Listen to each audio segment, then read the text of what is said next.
The Asian community is trying to go ahead and enact a 2.0 to the Asian hate bill, where they're going to try to say that it is hateful against Asian communities, that we're no longer shopping with their businesses. So it just made me wonder, how are you going to force us to shop with your businesses? How? Like, what does that even look like? How does that look like?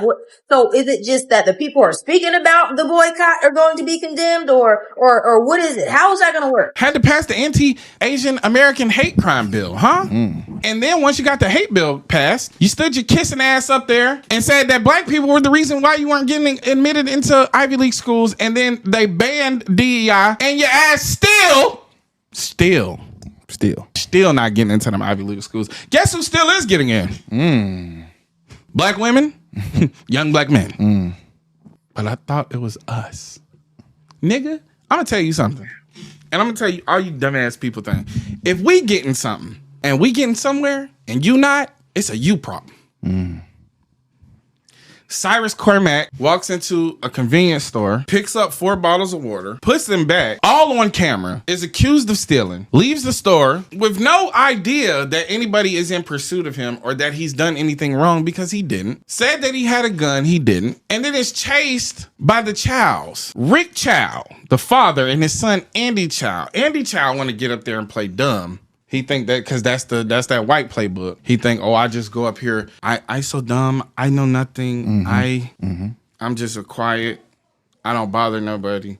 That's the stereotype that Asians have, is being quiet and, seen and not heard. And then he get up there and he think, because y'all always looking for white validation to the point where y'all think y'all white people, you can go up there and play dumb by white people like white people do, and you just gonna get away with it. Y'all had no reason to pursue this boy. And if he did steal, there's nothing in that store, nor nothing in the law that protects death because of theft. The things that you can name that black people have done for you do not equal disenfranchisement. But historically, the things that white people have done for you have not only been racist, but disenfranchised you. Yet, you can seem to get over that. And the reason why you're able to get over that is because white people love a lapdog. They love it. They love it. The white people desire nothing more. Nothing more. There is no greater gesture to white people than being able to be used by them. They love it. Boycotting is not enough. Boycotting the Asian community is just not enough for me. Honestly, I feel like we need to understand what we're competing against. All right. And in order for us to really crush our competition and let them know we really don't need them for real, because we don't.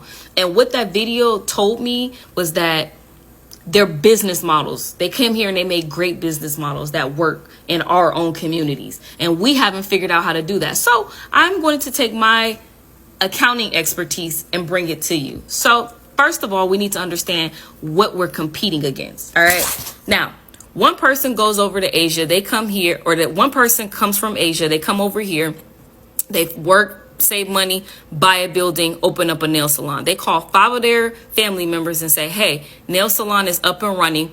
You guys come over here and we're going to start working. Now, this is the one thing we're missing and we don't understand about our competitor.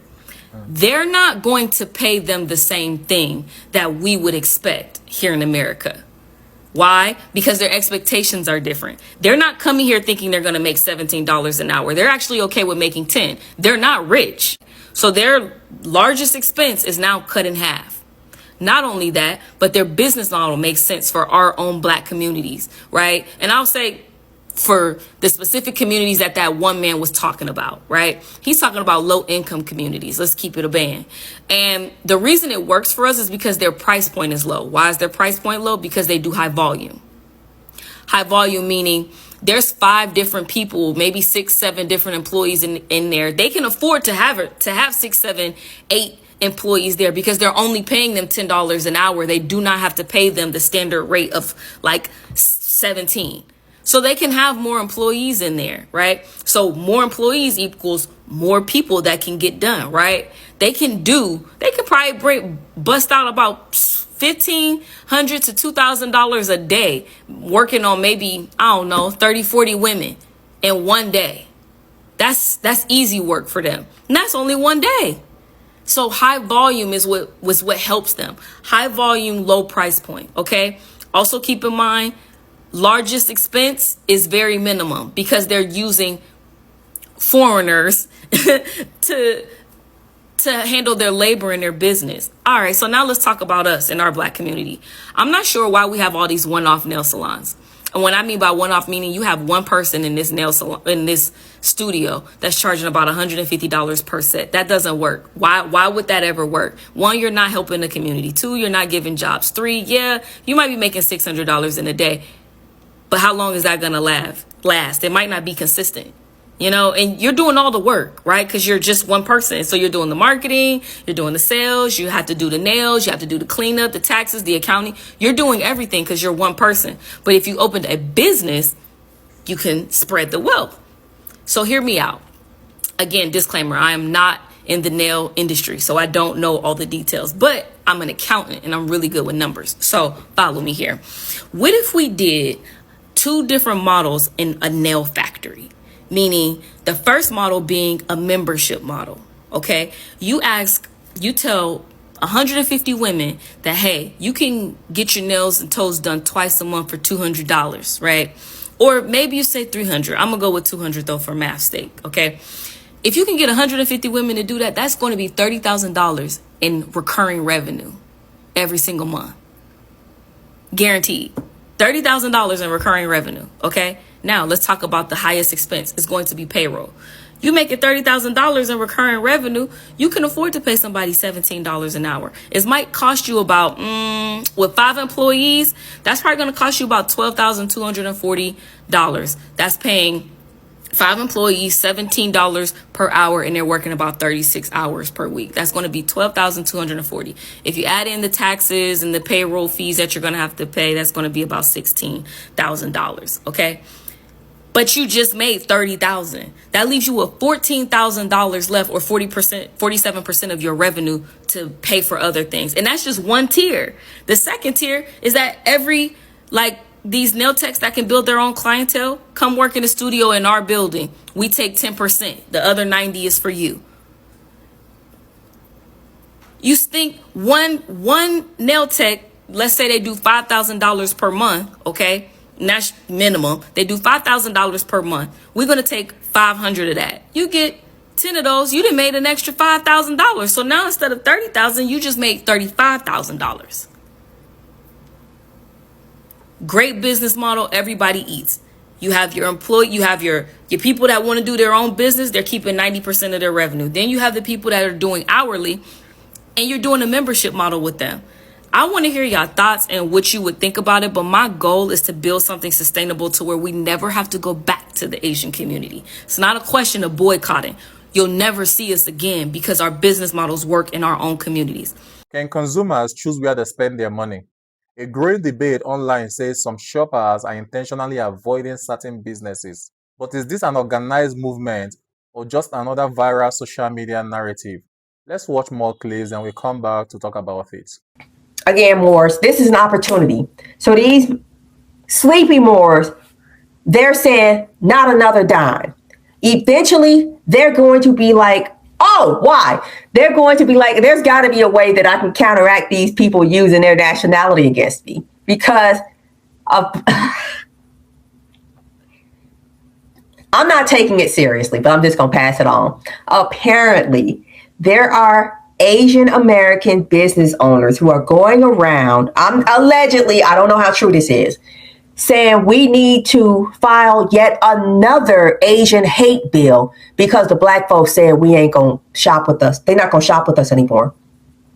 So, and I bet it'll work. It sounds like you trying to get legislation passed that says black folks going to be forced to shop with y'all. Because that's all they're not hating on you. They're not hating you at all. They're just saying we're not coming to your store. Don't you have the whole rest of the country to shop with you? No, because everybody else shops with their own. That's why your business is failing. They either shop with their own or they shop with our oppressor. So when we don't show up, wow, we were the only ones shopping with you. Act like we're the only customers in the country. Turns out we were. So Moors, you need to be positioning yourselves, right? Because it's like being the guy who decided to start building garages when cars were first being manufactured. Everybody, oh, what's you crazy? That thing is hokey. It ain't gonna go nowhere. All right, I'm just saying, get ready, stay ready, take your places. He is now trying to add an amendment to the Asian hate bill to say that it's a hate crime to boycott Asian businesses. What? How the fuck are you going to make black people spend money with you? What stage of grief is this? Force? I find it funny that they're running to the white man to get the white man to force black people to do something, but you're not asking those same white men to patronize your businesses. Why is that? Consumers have legal rights to decide where they spend their money, and peaceful boycott have been used throughout American history to express political or social views. At the same time, businesses also have the right to respond, rebuild trust with customers, and challenge claims they believe are false or harmful. The truth is, it's important not to assume that the opinions of a few people online represent entire communities. Black, Asian, Latino, and every other communities, including people with different experiences, different beliefs, and different shopping habits. If a business loses customers, the reasons can range from economic conditions to customer service to public controversy or changing customer preferences. At the end of the day, trust is earned and customers decide every day where they spend their money. That's how a free market works. What do you think? Should businesses focus on repairing relationship with customers, or are online debates making these conflicts seem bigger than they really are? Share your thoughts in the comments respectfully, and before you go, do well to like and subscribe to my channel. I'll see you in the next.